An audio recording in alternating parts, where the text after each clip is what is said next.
그래서 오늘 이런 시를 또 읽어보면서 모세의 오해라는 말씀을 한번 같이 나눠볼까 합니다.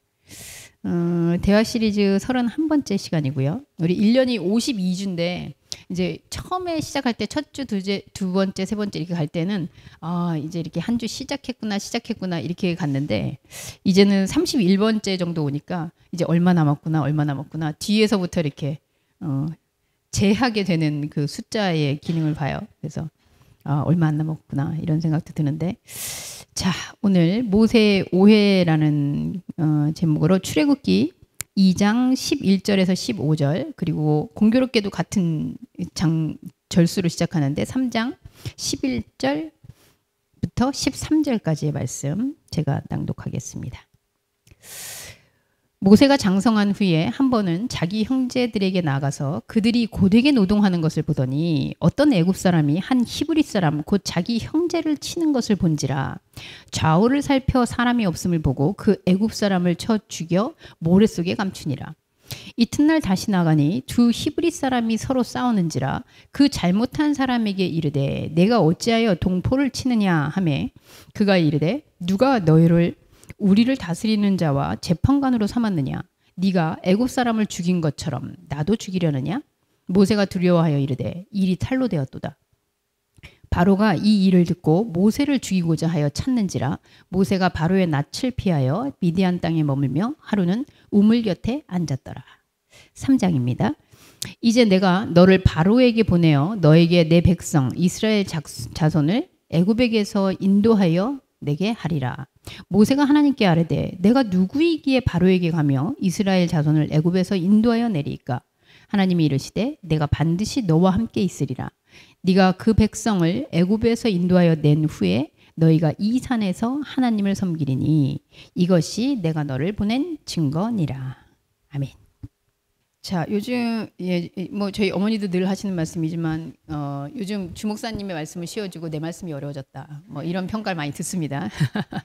그래서 왜 어렵다 그럴까? 근데 아는 분은 알지만 맨날 똑같은 말만 해서 저는 야, 정말 말씀을 이렇게 똑같이 맨날 전할 수 있나? 그러면서 신기해하고 있는데, 자, 여러분 한번 생각해 보세요. 제가 한번 이런 단어들을 얘기해 볼 테니 이게 무슨 뜻인지. 자, 성령 충만하십시오. 네, 성령 충만이 무엇입니까?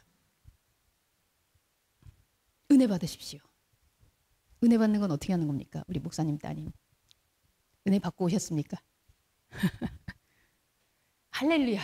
할렐루야. 할렐루야 무엇입니까? 할렐루야 언제 쓰는 거죠? 축복 받으십시오. 또 믿음, 소망, 사랑 우리가 알고 있는 이런 거 여러분들 이렇게 단어를 들으면 다 개념이 오세요? 어떤 얘기인지 다 이해하십니까? 우리 민지님 성령 충만 뭡니까? 행복하십시오. 이게 자 보세요. 은혜, 성령 충만, 할렐루야, 축복, 믿음, 소망, 사랑 이거 얘기할 때마다 머릿속에서 지금 우리 다 다른 생각하거든요. 자기의 기준에. 여러분 자기 기준 각 사람마다 다 답이 다르다. 이 진리가 될 수 있습니까? 진리입니까? 네. 저는 진리는 굉장히 하나로 관통하는 거라고 생각하거든요. 정말 이게 소위 말하면 빼박이라고 하죠. 근데 솔직히 성령 충만, 할렐루야, 축복, 믿음, 소망 우리가 많이 들어서 그렇지 이 말들이 뭘 의미하고 있는지 사실은 모르고 쓰는 경우가 많아요. 네, 제가 뭐 불교를 모욕하는 건 아닙니다만 나무아비타불, 관세음보살 우리 많이 쓰잖아요. 그 말이 무슨 말인지 알고 쓰세요? 이게 진짜 어렵다라고 저는 생각하거든요. 너무나 익숙하지만 그냥 너무 당연하게 알고 있지만 막상 그거에 대해서 물어보면 뭐라고 얘기할 수 없는 내용들이에요. 저는 이런 게 더 어렵다라고 생각해서 그런 말들을 사실은 못 쓰는 겁니다. 네, 제가 여러분들 보면서 네, 주목사님 아니신데 목사님 아멘입니까?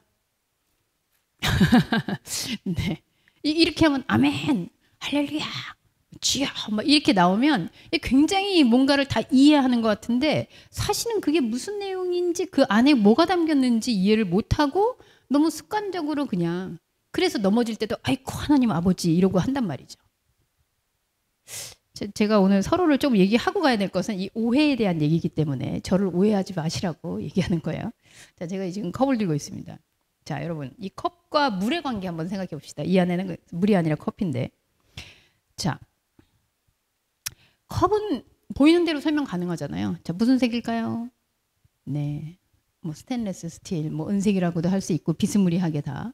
그래서 이 컵에 대해서 우리는 얼마든지 이야기할 수 있어요.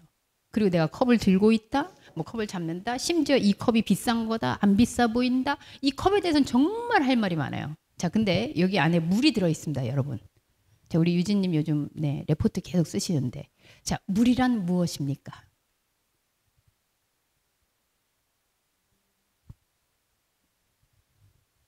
물이란 물이란 H2O이며 네, 뭐 네.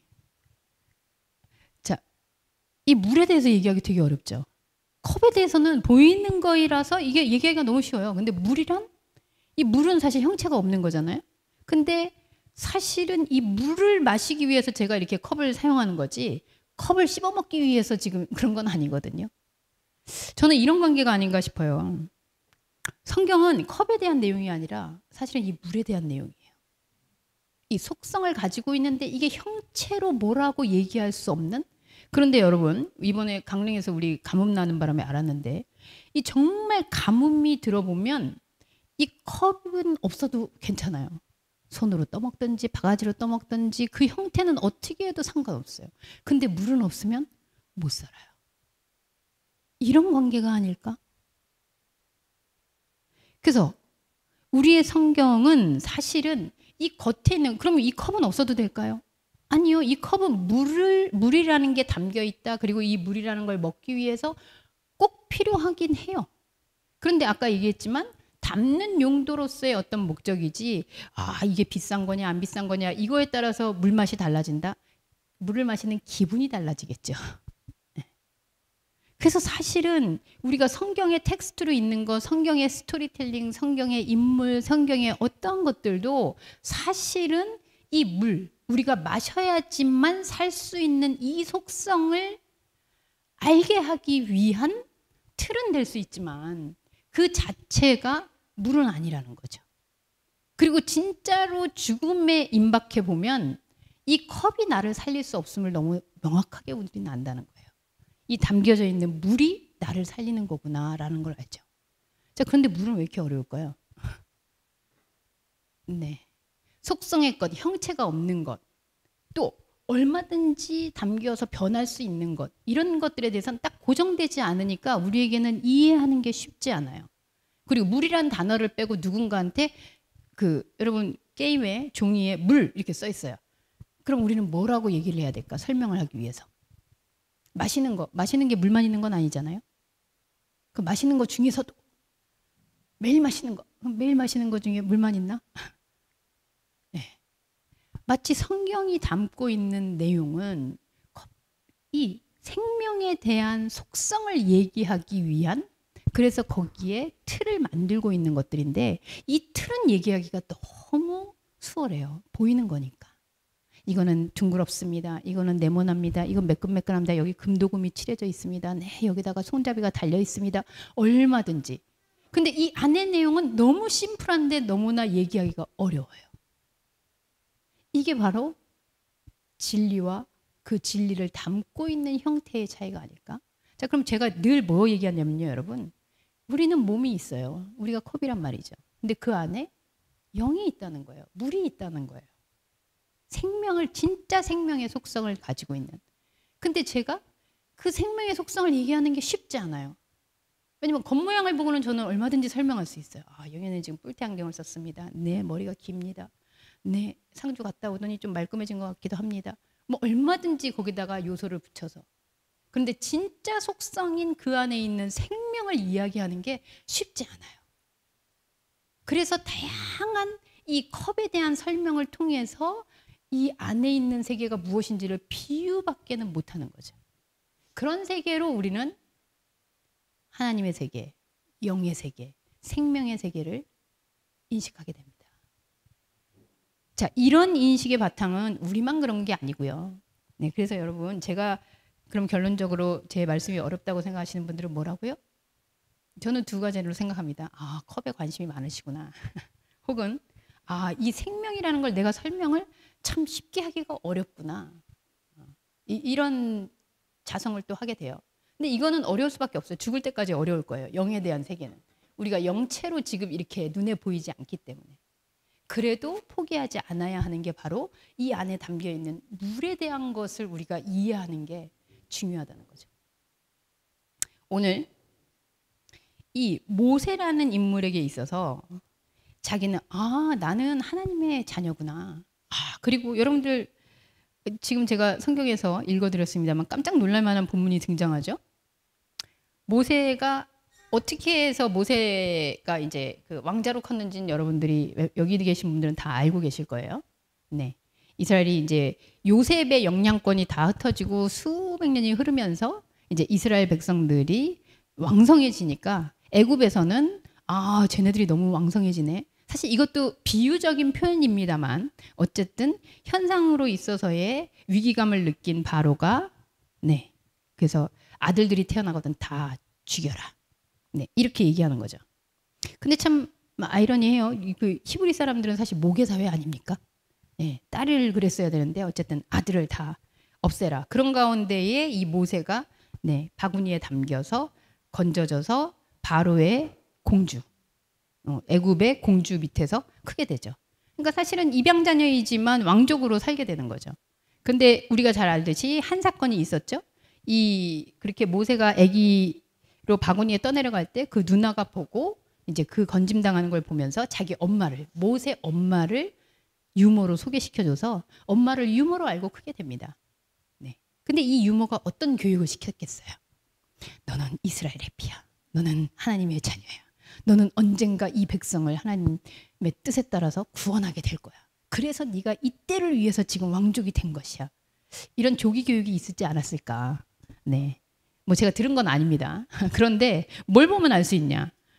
근데 나는 도대체 엄마가 어떻게 교육을 시켰길래 이 모세가 장성한 후에 자기 형제들에게 나와요. 형제들에게는 이스라엘 형제들인 거죠. 뭐 피를 나는 형제가 아니라 자기 이스라엘 백성들이 있는 곳을 이제 왕자가 이렇게 시차를 나갔는데 너무 힘들게 일하고 있단 말이죠.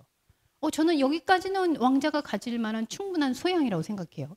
그 고통을 자기는 비록 잘 먹고 잘 살고 있지만 자기 백성이 그렇게 고통받는 것에 대해서 긍휼히 여기는 마음 훌륭하잖아요. 근데 여러분들도 이런 긍휼한 마음을 갖게 되죠. 고양이가 막 비 오는데 천둥 번개치는데 막 떨고 있어. 아유 저거 어떡하나. 이런 마음 들잖아요. 그 훌륭한 마음이에요. 근데 고양이를 옆에 와가지고 어떤 새가 와서 막 이 까마귀가 와가지고 괴롭히는 거예요. 그럼 여러분 어떻게 조용히 죽여가지고 땅에다 묻습니까? 이 반전이죠. 그래서 이 불쌍히 여기는 건 좋은데 애굽 사람이 와가지고 자기 히브리 사람을 괴롭히는 걸 보고 조용히 죽여요. 그래서 제 얘기가 아니고 여기 있다니까요. 여기 12절 좌우를 살펴 사람이 없는 걸 봤어요. 아무도 없네. 그리고 어떻게 죽였는지 모르겠죠. 어쨌든 쓱 죽여가지고 모래 속에다가 그걸 감췄어요. 아니 왕자로 큰 분인데 그리고 엄마가 어떤 교육을 시켰길래 그리고 자기가 어떤 자의식을 가지고 있길래 이 살인이 이렇게 아무렇지도 않게 일어난단 말입니까? 그럼 거기서 호통을 치든지 자기 왕자잖아요. 그러면은 자기의 어떤 권한과 어떤 그런 걸 가지고 비서진은 없었나? 어쨌든 그러면 조용히 나중에 일을 도모해서 그 사람을 오게 해가지고 뭐 너 왜 사람을 이렇게 괴롭히냐든지 뭐 이럴 수 있을 텐데 아니 이게 상상이나 할 수 있는 일입니까? 애굽 사람을 여기도 보면 쳐 죽여 때려 죽였어요. 그리고 모래 속에 감췄어요. 여러분 이게 우리가 그렇게 존경하고 이스라엘의 영도자라고 불리는 모세의 민낯입니다. 살인을 했다고요. 이거 우리 무시하고 그냥 지나갈 수 있어요? 민지님 어떻게 해야 될까요? 뭐 다윗이 뭐 그래가지고 우리아의 아내를 뺏기 위해서 우리아를 이렇게 간접살인한 건 우리 알고 있습니다. 근데 이렇게 쳐 죽여서 죽였다. 어떻게 목사님 설교 많이 오셨을 텐데 이 쳐 죽인 사건에 대해서 당황스럽습니까? 세상. 아니 사람을 쳐 죽여서 죽으려면 얼마나 쳐야지 이게 네. 한 방에 단칼에 그럼 평소부터 그렇게 예, 그런 교육을 받은 걸까요? 한 방에 치면 딱 죽을 수 있게. 네. 여러분 여기서 우리는 과연 모세는 어떤 자의식을 가지고 있었을까? 이거 끔찍한 살인자라고 우리는 모세를 상상을 못 하잖아요. 근데 모세의 출발이 이렇다고요. 그럼 모세는 좋아요. 그렇게 어렵게 건져져 가지고 왕궁에서 자라고 있는데 왕궁에서 아마 교육 잘 받았을 거고요. 그리고 뭐 그 바로 공주에게 사랑받으면서 컸고요. 심지어 자기 엄마가 유모여서 엄마 저 잘 먹으면서 그렇게 크고 아마 누나도 만났을 것 같고 그리고 엄마가 아마 너는 하나님의 자녀야. 너는 하나님의 특별한 부르심을 받은 자야. 이러는데 그 교육의 결과로 이런 모습이 나온다? 차라리 이럴 때는 주여 뭐 이렇게 막 손을 들고 기도를 한다든지 이래서 천둥 번개가 이렇게 내려가지고 죽는다든지 뭐 이래야 되는 거 아닙니까? 차라리 이 자의 시간에 뭐가 있었을까요? 그런데 이제 그 다음 나가면 이튿날 또 나갔어요. 근데 히브리 사람들이 또 싸워요. 이제는 애굽 사람하고 싸우는 게 아니라 자기 백성들끼리 싸우는 걸 보면서 답답한 거죠. 야, 우리 백성이 여기서 이렇게 고생하고 있는데 니네들까지 이렇게 서로 싸우면 되겠니? 이러는 거죠.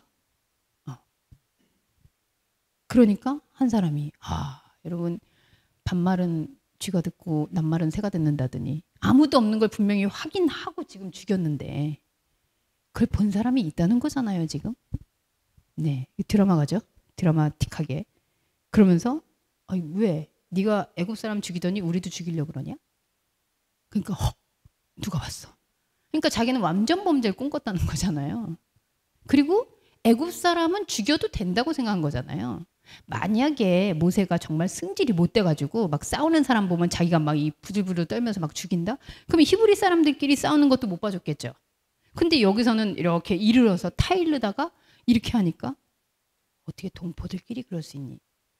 자, 여러분 동포는 죽이면 안 되고 애굽 사람은 죽여도 됩니까?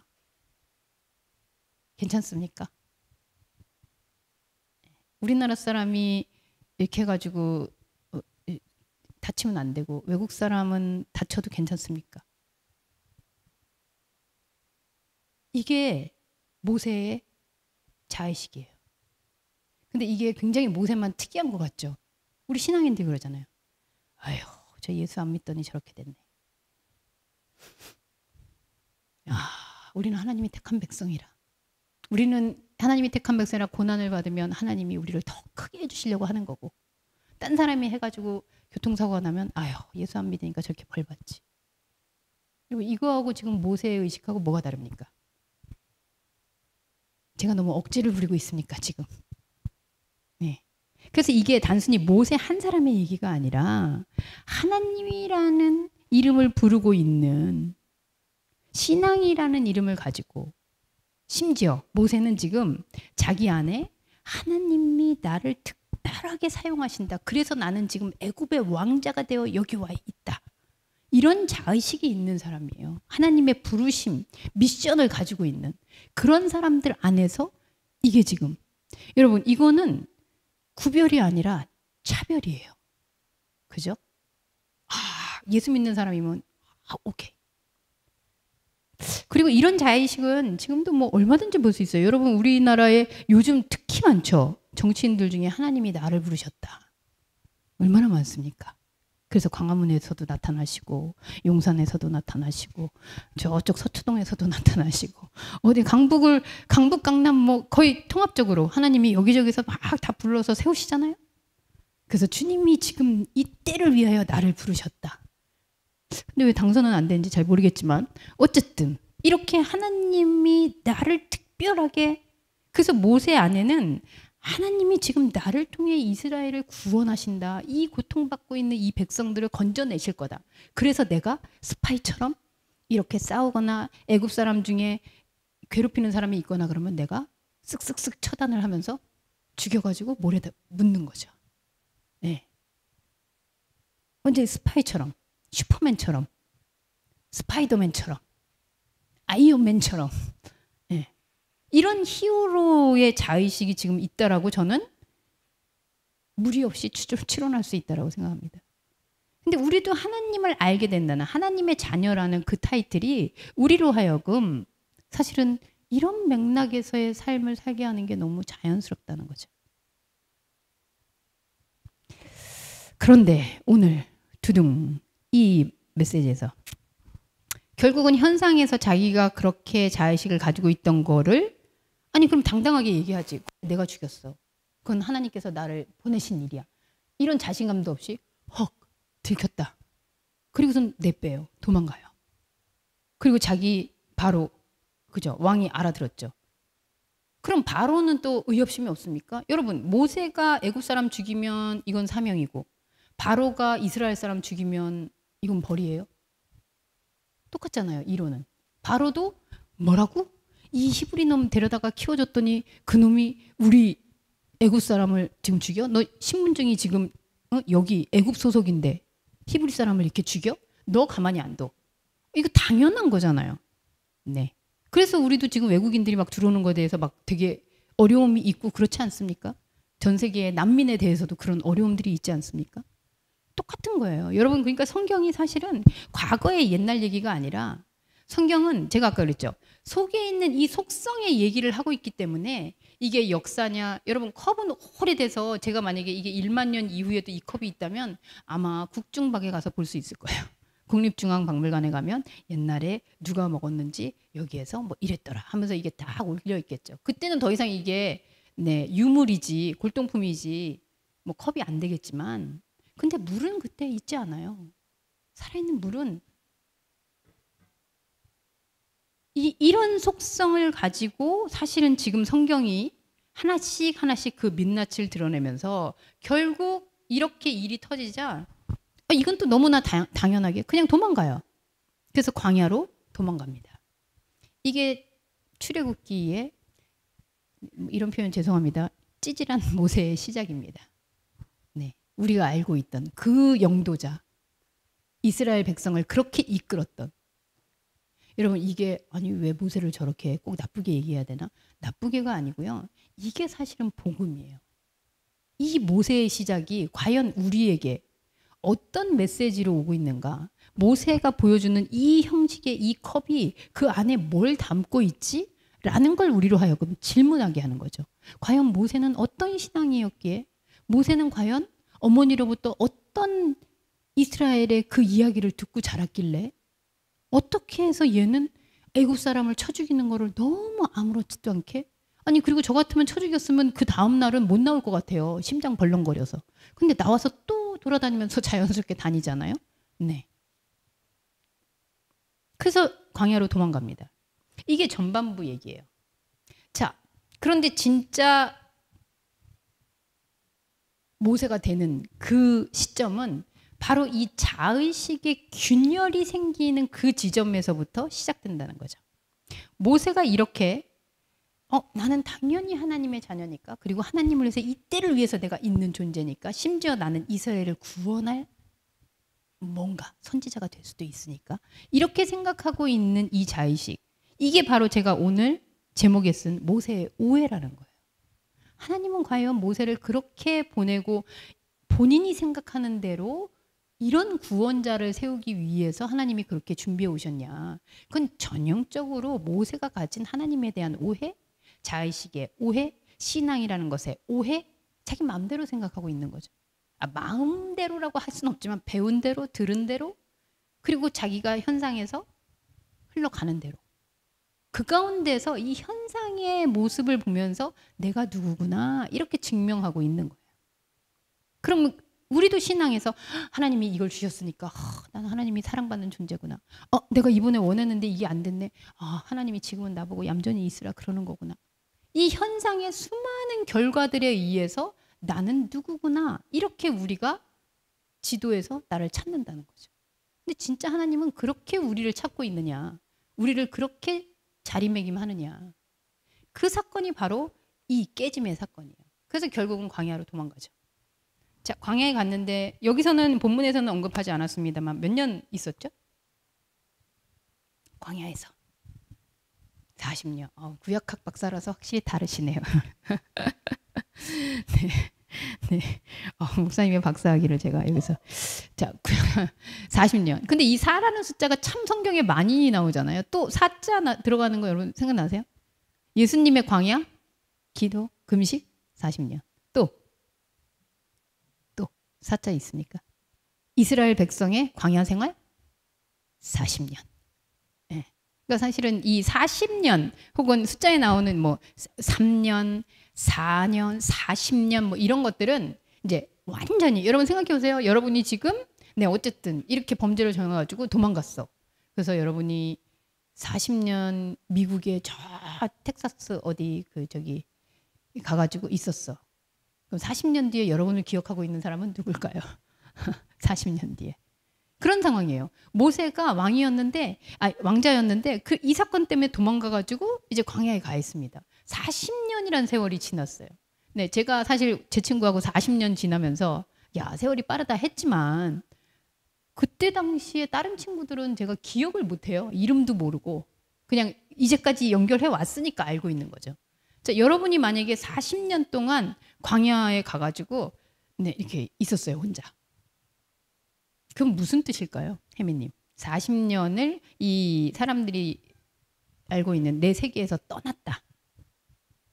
김연아가 2년 동안 쉬고 피겨로 돌아왔나요? 그랬더니 사람들이 막 난리가 났었어요. 스포츠를 2년 동안 저렇게 무대에 앉았다가 돌아왔는데 다시 금메달은 정말 이건 기적 중의 기적이다 막 이러면서. 네. 근데 40년 떠났다는 거예요. 자기 무대에서. 이건 무슨 뜻일까요? 죽은 거죠. 사람들의 기억 속에도 없고요. 자기 자신도 과거에 자기가 왕자였다. 내가 이스라엘의 막 구원자로 하나님께 부르심을 받은 존재였다. 뭐 이렇게 가졌던 그 의기양양했던 이 자의식이 그냥 완전히 소멸된 상태가 40년 광야 세월이에요. 하나도 안 남은 거예요. 전혀. 뭐 염소들은 알 수 있었을까요? 이 몰고 다니는 양들은 좀 모세를 알아줬을까요? 그러니까 자기가 가졌던 이 자의식, 나는 누구였어? 나는 하나님. 그리고 하나님이 40년 동안 아무 반응이 없잖아요. 이 현상의 어떠한 걸로 내가 이거는 하나님이 나에게 주신 거야. 이거는 나는 하나님의 사랑받는 존재야. 이 증거를 계속 대야 되는데 40년 동안 광야에서 사막, 흙, 산, 나무, 양떼 이것만 있어요. 거기서 어떤 걸로 자기가 하나님의 사람이라는 걸 증명합니까? 완전 소멸이에요. 이게 바로 죽음이에요. 죽은 거죠. 이해가 되십니까? 우리 유진님 40년을 딴 데 가 있었어. 그래가지고 가람이가 기다렸어. 40년을. 40년 뒤에 왔어. 근데 못 알아봐. 여러분 40년이라는 세월은 온전히 자기가 그 전에 가지고 있던 세워놨던 쌓아왔던 모든 것이 다 소멸되는 시간, 그걸 치면 죽음의 시간이죠. 그 죽음의 시간. 자, 근데 성경에서 여러분 이 과정을 모세만 거쳤냐? 아니에요. 예, 여기서 죄송합니다. 또 제가 어려운 그 노트 요약 좀 하나 하고 가겠습니다. 자, 아브라함 본토 친척 아비집을 떠나라. 죽음이죠. 그동안 아버지가 밑에서 다 그렇게 했었는데 갑자기 그거 다 놓고 떠나. 또 이삭 제물로 바쳐졌잖아요. 아니 믿고 있던 아버지인데 우리 지난번에 했었죠? 연극. 아니 나를 제물로 바친다고? 이거 죽는 거잖아요. 야곱 네, 그놈의 축복 하나, 장손의 축복이 뭔지 모르겠지만 장자 축복 하나 얻으려고 해가지고 평생을 도망다니는 삶을 살죠. 요셉 네, 꿈꾸는 자 막 이랬는데 결국 노예로 팔려갔죠. 그리고 모세 오늘 광야에 있습니다. 그리고 이제 모세가 그 다음 출애굽기에 나오는 이 광야에 40년을 돌고 있는 이스라엘 백성은 사실 모세의 확장판이라고 보시면 돼요. 네, 저희가 다음에 한번 보겠습니다만. 그래서 모세는 전혀 모르는 광야에 가서 그렇게 돌고 있죠. 40년을. 이게 다 뭐예요? 죽음을 통과하는 거거든요. 이 죽음을 통과는 언제부터 할게요? 아담이 탄생됐을 때, 아담이 잠들었을 때, 아니 얼마나 잠들면 갈비뼈가 부러져서 빠지는 것도 모릅니까? 죽어 있다는 거죠. 그 상황에서 새로운 생명이 발견된 그 사건이 바로 하나님이 죽음을 통과시키는 사건이었고 방식이었어요. 그래서 성경에는 예외가 없습니다. 그럼 우리는 예외가 있을까요? 우리도 예외가 없어요. 그냥 우리가 현상에서 나 그때 죽을 뻔했잖아 막 이런 거 말고 뭐 여러분들의 안에서도 크고 작은 정말 내 이 자의식이 그동안 내가 살아왔던 이게 나는 하나님의 자녀라고 생각했는데 그게 완전히 산산조각나고 다른 세계였구나. 나는 이 컵이 얼마나 예쁜가 여기다가 금조각을 붙일까 다이아몬드를 붙일까 뭘 붙일까 고민했는데 이게 전혀 상관없는 거였구나를 알게 된 순간이 있어서 여러분이 지금 여기 앉아 있는 거 아닐까요? 그거 아니고서는 여기 앉아 있기 좀 힘들죠 사실은. 그 죽음을 통과하는데 자 그러면 여러분 결국 아담과 예수예요. 예수도 그거를 통과하잖아요. 예수도 죽었었잖아요. 근데 여기 조금 큰 차이가 있습니다. 네, 조금 차이는 어떤 거냐면 아담으로부터 인간 아담으로부터 뭐 사도 바울도 광야로 갔었고요. 우리에게까지 이렇게 우리는 오면서 결국은 제가 저 옆에 써놨죠. 죽음이라는 걸 통과하면서 우리는 발견을 해요. 뭔 발견?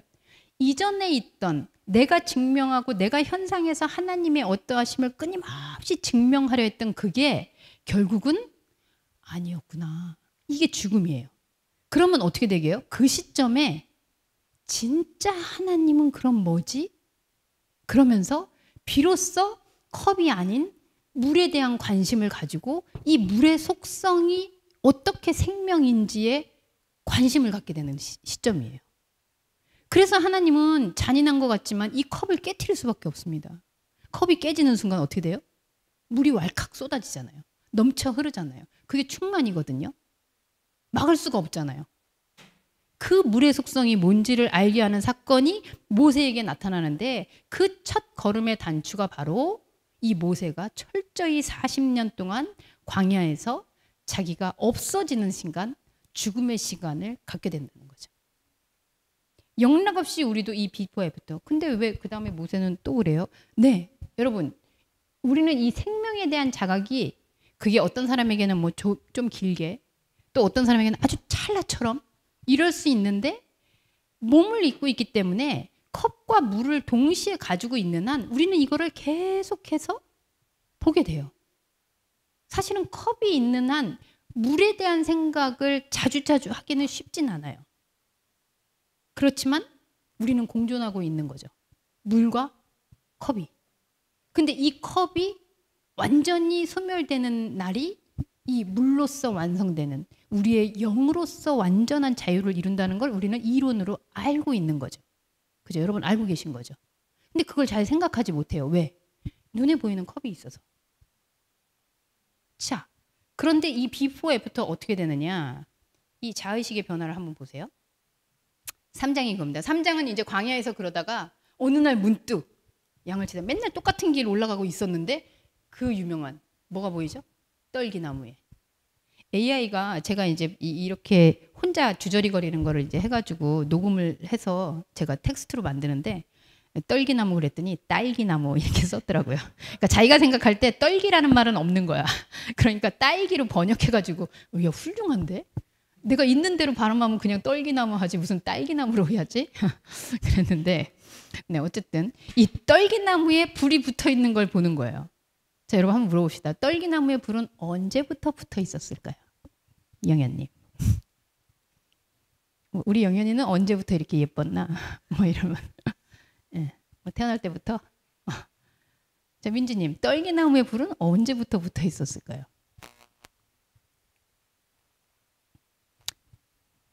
처음은 언제일까요? 혜미님.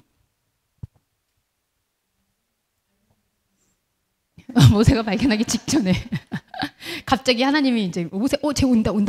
자 하나 둘 셋 붙여 이래가지고 이벤트쟁이. 네 좋습니다. 이벤트쟁이.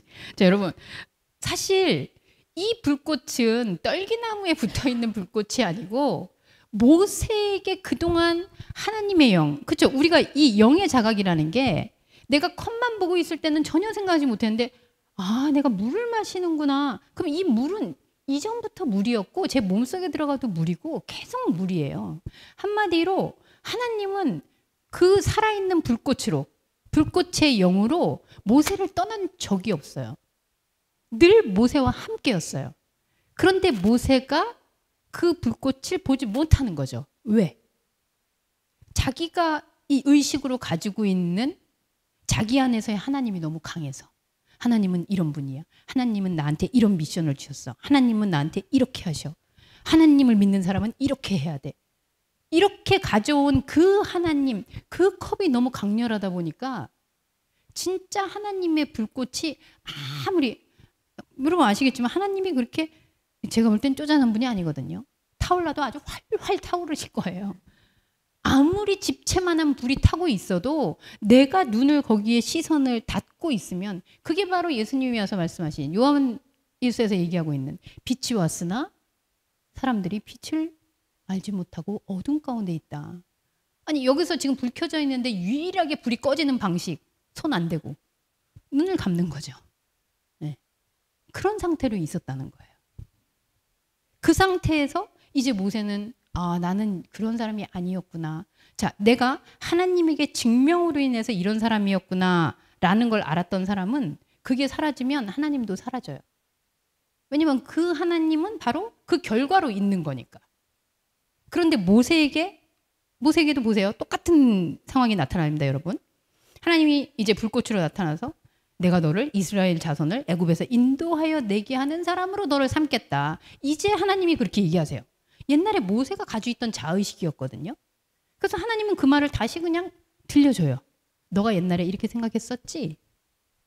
그랬더니 모세가 뭐라 그래요? 자, 12절. 여기서 모세 40년 동안 앙금이 안 가셨음을 알 수 있습니다. 같이 있습니다. 시작.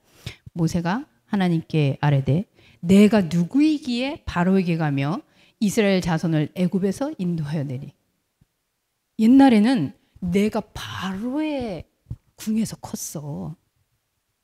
난 언제든지 바로를 만날 수 있어. 이런 사람이었거든요. 그리고 나는 이스라엘 자손을 애굽에서 인도하여 낼 구원자로 하나님이 나를 세우셨어. 그래서 애굽 사람은 슬그머니 죽여서 깔아뭉개도 괜찮았던 거예요. 근데 이제 그 자의식 속에 완전 죽음을 경험하고 나니 두 가지 이면성입니다. 현상으로도 아니 뭐 이제 와가지고 내가 지금 아무것도 없고 나 지금 가봤자 거기 범죄자로 찍혀가지고 난 죽을 수밖에 없는데 내가 구원자라고? 말도 안 되는 소린데? 라는 현상적인 마음과 더불어 나는 이제 예전에 내가 아닌데? 그리고 내가 무슨 그러니까 지금 이 상황을 통해서 우리는 이전에 모세가 가지고 있던 자의식이 완전히 다 균열되고 무너졌음을 볼 수 있는 거죠. 그랬더니 하나님이 얘기합니다.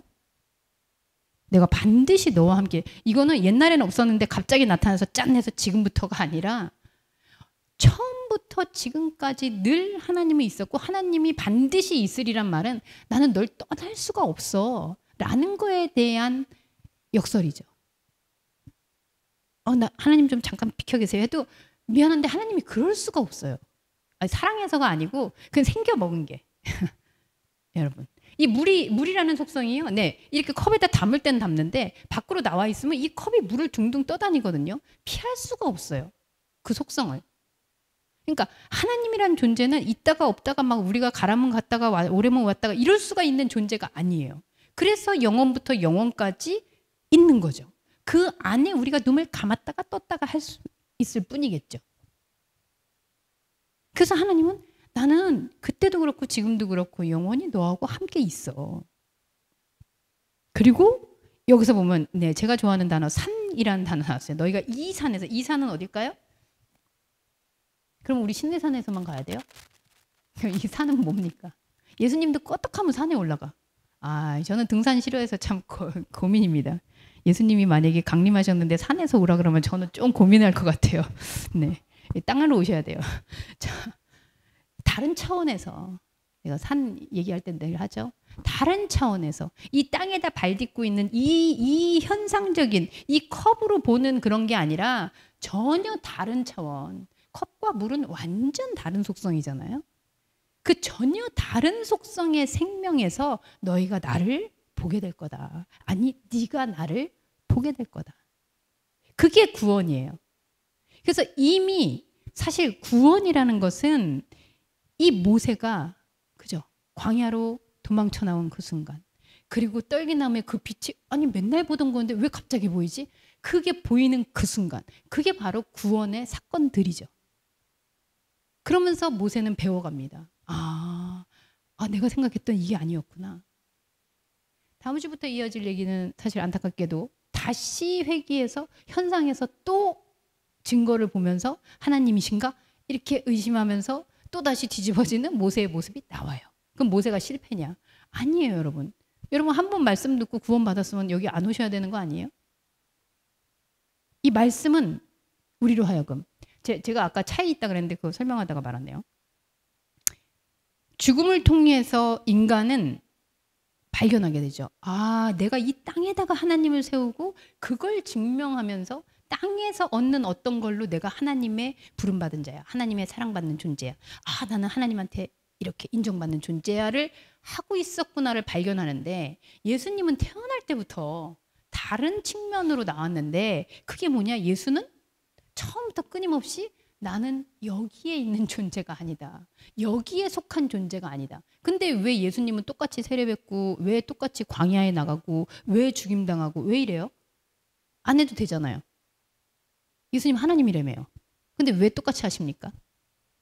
여러분 똑같이 보여주는데 이게 달라요. 예를 들면 그쵸? 어린아이가 이거를 이게 쏟아진다고 생각을 못하고 자꾸 이거를 갖다 흔들어. 그래서 물이 흘려져. 그랬더니 이제 엄마가 싹 뺏어서 그러죠. 자, 너 봐. 그러고서 이거를 흘려. 그랬더니 물이 쭈르륵 쏟아졌어요. 무슨 차일까요? 애가 흔들면서 떨어뜨리는 것과 엄마가 이걸 가지고선 그거를 흘리는 걸 보여주는 것과 무슨 차이일까요? 제가 여기다 썼잖아요. 네. 이렇게 흘리고 이렇게 되고 내가 지금 광야에 있다라고 그리고 내가 지금 이렇게 죽임을 당하는 거는 니들이 바로 하나님을 그렇잖아요. 예수님 와가지고 신으로 또 세우려고 막 하잖아요. 예수가 기적 일으키면 와 하나님의 아들이다. 그랬다가 또 예수가 좀 찌질하게 그러고 사람들 피하고 그러면 이거 아닌가 또 의심하다가 우리 안에 있는 하나님을 어떻게 현상에서 우리가 자꾸 버무리려 하는지를 예수님은 자기의 죽음, 자기의 광야, 자기의 뜻 없음을 통해서 폭로하는 거예요. 예수님은. 우리는 그걸 경험을 통해서 그 죽음을 통과하면서 아니었구나. 예수님은 내가 아니랬잖아. 그래서 하나님은 이 말씀을 통해서 우리로 하여금 말씀은 우리에게 계속 폭로를 하죠. 너희가 이렇게 생각했잖아. 네, 모세를 보면서도 야 역시 하나님이 또 이렇게 어려움을 당하지만 결국은 40년 뒤에 짠 하고 영도자가 돼서 이렇게 되잖아. 여러분 아시죠? 심지어 모세는 나중에 죽었는데 시체를 못 찾아요. 제가 예전에 한번 설교했었는데 그거는 사실은 승천입니다. 없어졌잖아요. 시체를 못 찾았잖아. 그게 사실은 시체 못 찾는 게 땅에서 시체 못 찾는 승천 아닙니까? 어딘가 있겠지 뭐 이럴 수 있겠지만 그게 뭘까요?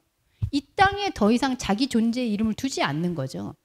그리고 사람들이 사실은 이 땅에 그렇게 발딛지 않고 이 땅에서 하나님을 만들지 않는 신앙인을 원하지 않아요. 그게 사실은 승천인데 그게 구원의 완성입니다. 더 이상 이 땅의 어떠한 증거들로 하나님이 여기 있다 저기 있다 하지 못하는 상태가 구원이에요. 예수님도 말씀하셨죠. 너희가 그날에는 천국이 여기 있다 저기 있다 사람들이 그럴 텐데 그거 다 속임수다. 거짓말이다. 예수님 말씀이 너무 맞아떨어지지 않습니까, 여러분? 모세를 보면서 정리를 해보면요.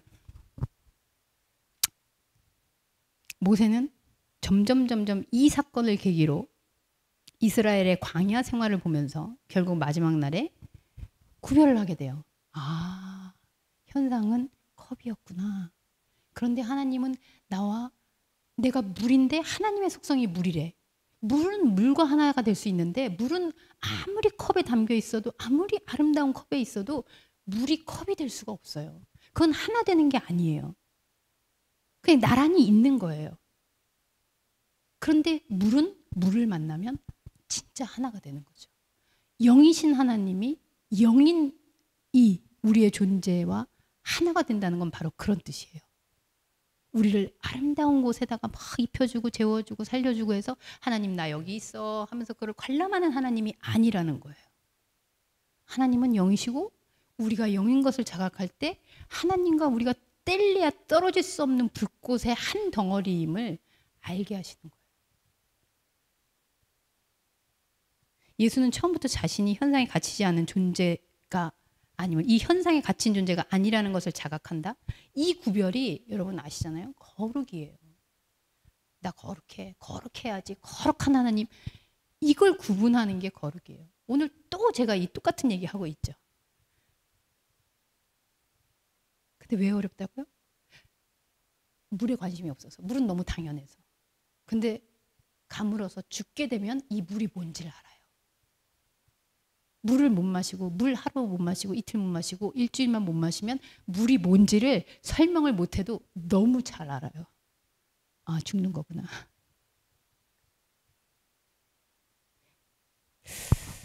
말씀은 하나님을 오해하는 나를 폭로합니다.